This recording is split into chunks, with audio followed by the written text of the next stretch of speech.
Bismillahirrahmanirrahim. Assalamu alaikum.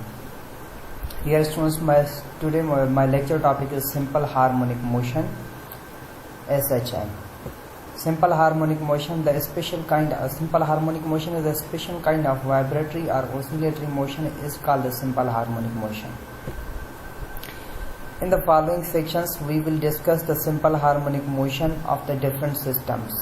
उनमें सबसे पहला सिस्टम होगा motion of a mass attached to a spring on a horizontal frictionless surface. Number 2 होगा motion of a ball placed in a bowl. Number 3 होगा motion of a bob attached to a string are examples of the simple harmonic motion. सबसे पहले मैं define करना चाहूँगा motion of a system of a mass spring system. One of the simplest types of oscillatory motion is a horizontal mesh spring system as shown in figure number 1. यहाँ पे figure number 1 जो है वो नीचे दिखाई गई हुई है, वो मैं आपको दिखाना चाहता हूँ. फिगर नंबर 1 जो है मेरे पास ये है. ये पूरी फिगर जो है मेश स्प्रिंग सिस्टम को डिफाइन करती है. अब मैं अपने ओरिजिनल लेक्चर की तरफ जाना चाहूँगा. अगर if the spring is stretch, if the spring is stretched or compressed through a small distance x from its mean position O. अगर स्प्रिंग को आप कंप्रेस करेंगे या स्ट्रेच करेंगे certain distance, some certain small distance x के लिए उसकी mean position से, यानी कि अगर आप मेस एम को उसकी मीन पोजीशन ओ से डिस्प्लेस करेंगे बाय कंप्रेसिंग द स्प्रिंग और बाय स्ट्रेचिंग द स्प्रिंग, तो the spring exerts a force F on the mass M. तो जो स्प्रिंग है आपका वो फोर्स अप्लाई करेगा या एक्सर्ट करेगा on mass of object M के ऊपर. Then according to the Hooke's law, this force is directly proportional to the change in length of the spring. Means कि F is directly proportional to the minus x and F is equal to minus kx. Here k is a constant of the proportionality or also called the spring constant. And x is the displacement of the mesh from its mean position, and k is constant called the spring constant, and which is defined as k is equal to minus f over x. अच्छा, the value of k is the measure of stiffness of the spring.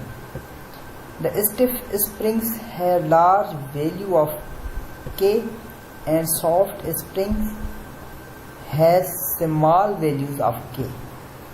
जैसे कि अगर इस figure में आप देखना चाहते हैं, अगर मैं ये एक स्प्रिंग है, इस स्प्रिंग में मैंने 1 kg ऑफ मेस जो है वो सस्पेंड किया हुआ है, और जब मैं इसमें 1 kg ऑफ मेस सस्पेंड कर रहा हूँ तो इस स्प्रिंग में जो स्ट्रेचनेस आ रही है वो x यूनिट आ रही है. ठीक है, यानी कि जब मैं 10 न्यूटन फोर्स इसके ऊपर अप्लाई करता हूँ, 1 kg force 1 kg is equal to mass is equal to W is equal to mg के बराबर होता है. m जो है वो 1 है आपके पास, और g जो है आपके पास सपोज कर लेंगे 10 होता है, तो ये जो फोर्स है वो 10 न्यूटन है. जब 10 न्यूटन फोर्स आप एक स्प्रिंग में लटका लेते हैं या एक स्प्रिंग के ऊपर अप्लाई करते हैं, तो उसमें x यूनिट्स की जो है वो इंक्रीज आती है. अगर हमारे पास ये 2 स्प्रिंग सीरीज में कनेक्टेड हैं और हम यही वाला 10 न्यूटन फोर्स अटैच कर रहे हैं इसके साथ, तो इन दोनों स्प्रिंग्स में जो लेंथ में इंक्रीज आएगी वो 2 टाइम्स स्ट्रेचड होगा. अगर यही दोनों स्प्रिंग्स हम पैरेलल में कनेक्ट कर लें और 1 kg ऑफ मेस इसमें अटैच कर लें, तो इसमें जो इंक्रीज होगी वो हाफ ऑफ द x के बराबर होगी. यानी कि इसमें सबसे ज़्यादा जो स्टिफ स्प्रिंग है वो ये पैरेलल स्प्रिंग है. उसके बाद जो मोर स्टिफ है वो आपके पास ये पहले वाला है, और उसके बाद जो लास्ट वाला है वो सीरीज में है. यानी कि सीरीज में यानी कि स्टिफनेस क्या मेजर करती है? स्टिफनेस मेजर करती है जब आप सर्टेन फोर्स किसी स्प्रिंग के ऊपर अप्लाई करते हैं तो उस स्प्रिंग में जो इंक्रीज आती है वो कितनी आ रही है। अगर इंक्रीज ज़्यादा आ रही है तो जो स्प्रिंग है वो लेस स्टिफ है, अगर इस इंक्रीज कम आ रही है तो स्प्रिंग जो है वो मोर स्टिफ है। अब यहाँ पे देखें ये 2 टाइम्स ऑफ एक्स इंक्रीज हो रहा है तो यानी कि ये सबसे कम स्टिफनेस शो कर रहा है, और यहाँ पे ये दूसरे नंबर पे इसमें सिर्फ एक्स डिस्टेंस की इंक्रीज आ रही है, यानी कि ये जो है वो ज़्यादा स्टिफ है इसके मुकाबले में। और यहाँ पे जो पैरेलल में 2 स्प्रिंग्स लगे हुए हैं वो हाफ ऑफ द एक्स जो है वो स्ट्रेच हो रहे हैं, यानी कि ये जो है इन दोनों के मुकाबले में ज़्यादा स्टिफ स्प्रिंग है, यानी कि इसके के की वैल्यू जो होगी वो इन दोनों से ज़्यादा होगी, और इस स्प्रिंग के के की वैल्यू जो होगी वो इससे ज़्यादा होगी। अगर मैं अंदाज़न लगाऊं तो जो ये स्प्रिंग है इसके के की वैल्यू 5 होगी और इसके के की वैल्यू 10 होगी, और यहाँ पे के की वैल्यू 20 हो जाएगी। ठीक है, अब मैं अपने लेक्चर को थोड़ा आगे कंटिन्यू करूँगा। According to Newton second law आप जानते हैं कि फोर्स जो है वो डायरेक्टली प्रोपोर्शनल टू फोर्स जो है वो ma के बराबर है। Here the force is equal to ma। तो मैं एफ का वैल्यू उठा के इस इक्वेशन में जब मैं सब्स्टिट्यूट करूंगा तो के मेरे पास -ma डिवाइडेड बाय एक्स के बराबर आ जाता है। दूसरे अल्फाज में मैं यह भी लिख सकता हूं कि a is equal to -kx divided by m। अगर मैं ये लिखना चाहूँ कि a is directly proportional to the displacement, यानी कि acceleration is directly proportional to the displacement, तो ये भी गलत नहीं होगा। और यहाँ पे जो k अपॉन m है वो एक कांस्टेंट ऑफ प्रोपोर्शनलिटी का रोल प्ले कर रहा है। अब यहाँ पे देखें कि इट मीन्स दैट एक्सेलरेशन, इसका मतलब क्या है? इसका it means that the acceleration of mass attached to the spring is directly proportional to its displacement from the mean position O। अब देखिए कि यहाँ पे एक्सेलरेशन का जिक्र क्या आया, कि कहाँ से आया, किस तरह से आया। जब आप एक स्प्रिंग को स्ट्रेच करते हैं या कंप्रेस करते हैं, कंप्रेस करने के बाद जब आप स्प्रिंग को रिलीज करेंगे तो स्प्रिंग जो है, स्प्रिंग के साथ जो अटैच्ड मेस है वो अपनी मीन पोजीशन की तरफ जाएगा, यानी कि स्प्रिंग जो है वो मेस के ऊपर फोर्स अप्लाई करेगा। जब भी आप किसी ऑब्जेक्ट के ऊपर फोर्स अप्लाई करते हैं तो वो फोर्स उस ऑब्जेक्ट में एक्सेलरेशन प्रोड्यूस कर देता है। यानी कि इसका मतलब क्या हुआ कि ये एक्सेलरेशन कहाँ से आ रही है?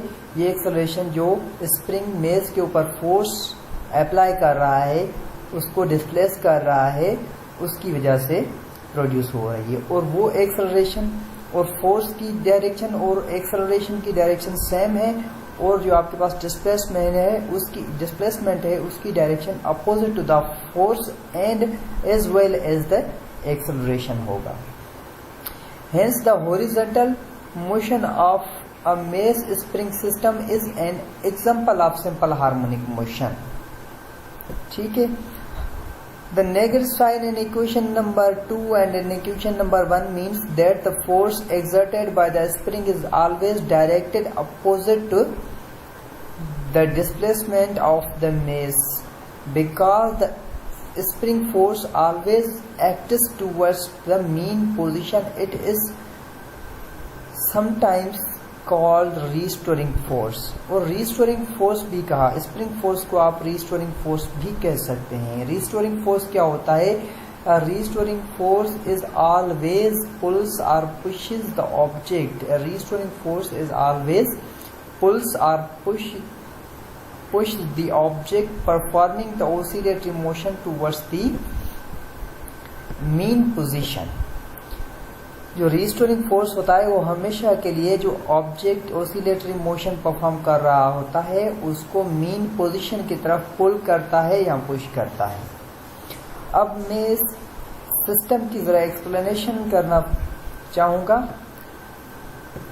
ठीक है, इस सिस्टम को मैं एक्सप्लेन करना चाहूँगा। इनिशियली क्या है? Initially mass is at rest at mean position O. शुरुआती तौर पे यहाँ पे अगर आप देख लें तो मेस जो है वो मीन पोजीशन ओ पे सुकून वाली हालत में है और इस मेस के ऊपर जो रिजल्टेंट फोर्स है वो 0 के बराबर है। यानी मेस के ऊपर जो फोर्स अप्लाइड फोर्स है या नेट फोर्स है वो इस वक्त 0 के बराबर है। फर्ज करें the mess, suppose the mess is straight through a distance x up to extreme position A and then released in the figure number 1b। अगर फर्ज करें कि ये जो मेस है इसको हम सम सर्टेन डिस्टेंस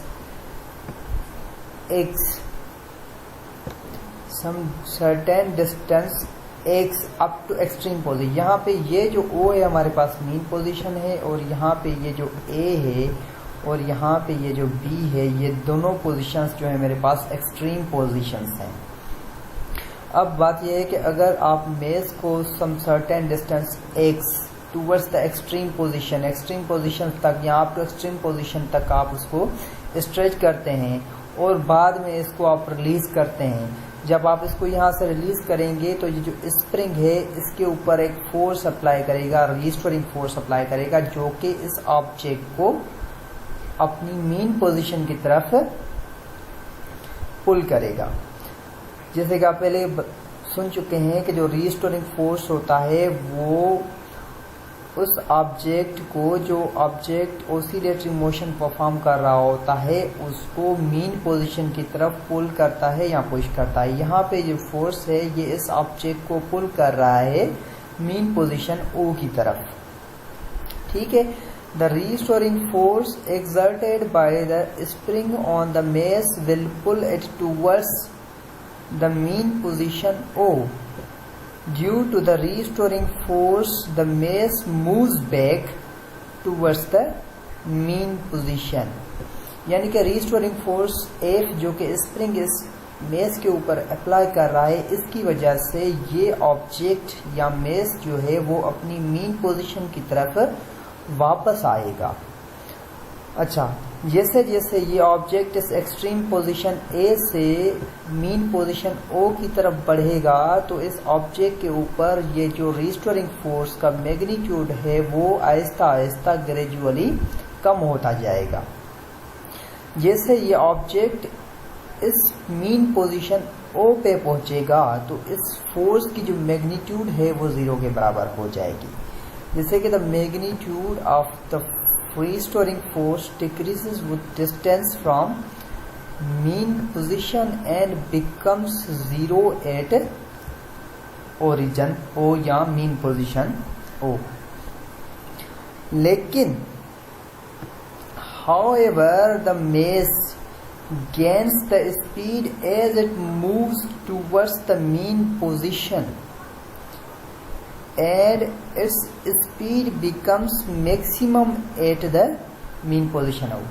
जैसे जैसे ये ब्लॉक मीन पोजीशन की तरफ आएगा तो ये आहिस्ता आहिस्ता इसकी स्पीड जो है वो बढ़ती जाएगी, फोर्स की मैग्नीट्यूड कम होती जाएगी और इसकी स्पीड जो है वो बढ़ती जाएगी। जैसे ही ये मीन पोजीशन के ऊपर पहुंचेगा तो यहाँ पे जो फोर्स की वैल्यू होगी अप्लाइड फोर्स की F की वो 0 के बराबर हो जाएगी। यहाँ पे F की वैल्यू 0 के बराबर हो जाएगी। ठीक है। लेकिन इसकी वेलोसिटी जो होगी इस पॉइंट के ऊपर, वेलोसिटी या स्पीड कह लें, वो मैक्सिमम हो जाएगी। ठीक है। फोर्स 0 हो जाएगा और इसकी जो वेलोसिटी है वो मैक्सिमम हो जाएगी यहाँ पे। ठीक है, सॉरी, मैक्सिमम हो जाएगी। तो इनर्शिया की वजह से, due to the inertia the mass does not stop at the mean position. Inertia की वजह से ये जो ऑब्जेक्ट है मीन पोजीशन पर नहीं रुकेगा O and reaches at the extreme position B और वो यहाँ से मूव करके दूसरी एक्सट्रीम पोजीशन बी तक पहुँच जाएगा। जैसे जैसे as the mass moves from mean position O to the extreme position B, the restoring force acting on it towards the mean position gradually increases in magnitude। जैसे जैसे ये ऑब्जेक्ट इधर से अंदर की तरफ यानी कि दूसरी एक्सट्रीम पोजीशन बी की तरफ मूव करेगा तो स्प्रिंग जो है वो स्लोली कंप्रेस्ड होता जाएगा। और जैसे जैसे स्प्रिंग कंप्रेस्ड होता जाएगा तो जो स्प्रिंग का रिस्टोरिंग फोर्स है वो उसका मैग्नीट्यूड जो है वो बढ़ता जाएगा और वो फिर से टूवर्ड्स द मीन पोजीशन होगा और जो कि मीन पोजीशन क्या है ओ की जानिब। यहाँ पे देखें, यहाँ पे भी रिस्टोरिंग फोर्स था वो हमेशा मीन पोजीशन की तरफ यानी कि इस ऑब्जेक्ट को ओ की तरफ धकेल रहा था। जब ये ऑब्जेक्ट एक्सट्रीम पोजीशन बी की तरफ पहुंचने की ट्राई करता है तो फिर से ये जो स्प्रिंग है, रिस्टोरिंग फोर्स है स्प्रिंग का, वो इसको फिर से वापस भेजने ओरिजिन यानी कि ओ पोजीशन यानी कि मीन पोजीशन की तरफ धकेलने की कोशिश करता है। जैसे जैसे ये ऑब्जेक्ट मीन पोजीशन से एक्सट्रीम पोजीशन बी की तरफ जाएगा तो स्प्रिंग का जो रिस्टोरिंग फोर्स है मीन पोजीशन की तरफ वो ग्रेजुअली इंक्रीज होता जाएगा मैग्नीट्यूड में। और जब ये अपोजिट फोर्स इंक्रीज होता जाएगा तो जो इस ब्लॉक की वेलोसिटी या स्पीड थी जो कि मैक्सिमम हो चुकी थी और ड्यू टू इनर्शिया की वजह से वो मीन पोजीशन पे मेस ऑब्जेक्ट नहीं ठहर पाया और वो आगे चला गया, उसकी स्पीड स्लोली कम होती जाएगी। जैसे ही ऑब्जेक्ट इस एक्सट्रीम पोजीशन बी के ऊपर पहुंचेगा तो for a very short interval of time वो यहाँ पे रुक जाएगा, यानी कि hence the speed of mass decreases as it moves towards the extreme position B. The mass finally comes shortly at rest at position B as in figure number C। जैसे ही mass इस extreme position B की तरफ आएगा तो इसकी जो speed होगी V होगी वो 0 हो जाएगी और इसके ऊपर जो force होगा वो maximum हो जाएगा। ठीक है, इसकी V क्या हो जाएगी 0 हो जाएगी और फोर्स क्या हो जाएगा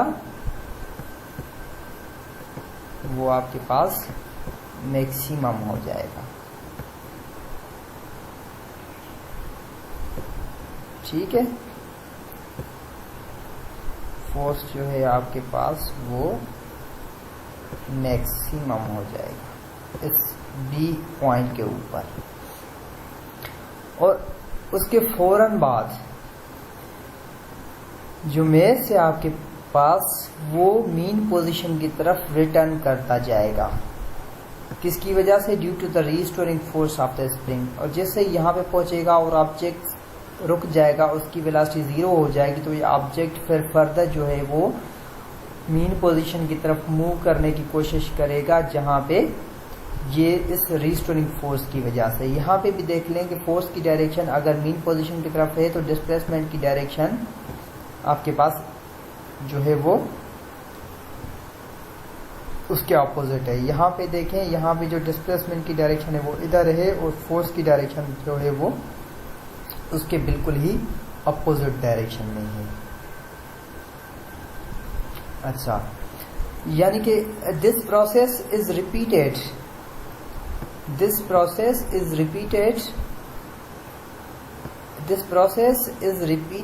and continues to oscillate back and forth about the mean position O।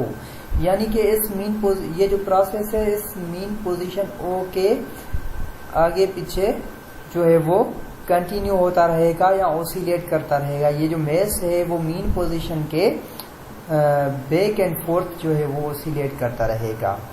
Such motion of mass attached to spring on a horizontal frictionless surface is known as simple harmonic motion SHM। अच्छा, the time period T of the simple harmonic motion of a mass M attached to the spring is given by the following equation, and which equation is T is equal to pi square root M divided by K. Here M is the mass of the object, K is the stiffness of the spring. अब time period किससे कहते हैं? Time period हम उससे कहते हैं कि जब ये मूविंग ऑब्जेक्ट एक ओसिलेशन कंप्लीट करेगा, यानी कि अगर ये एक्सट्रीम पोजीशन पे है, ये यहाँ से मूव होके सीधा ये यहाँ से, ये देखें, अगर मैं कह रहा हूँ कि ये मेरे पास जो पोजीशन है ये बी है, जब ये एक्सट्रीम ए पोजीशन से ब्लॉक सीधा मूव करके यहाँ पे पहुँचेगा और यहाँ के बाद फिर वापस मूव करके इस ए के ऊपर पहुँचेगा, तो इसका एक साइकिल कंप्लीट हो जाएगा। इस एक साइकिल कंप्लीट करने के लिए जो टाइम रिक्वायर्ड होगा आपका, वो आपका टाइम पीरियड कहलाएगा।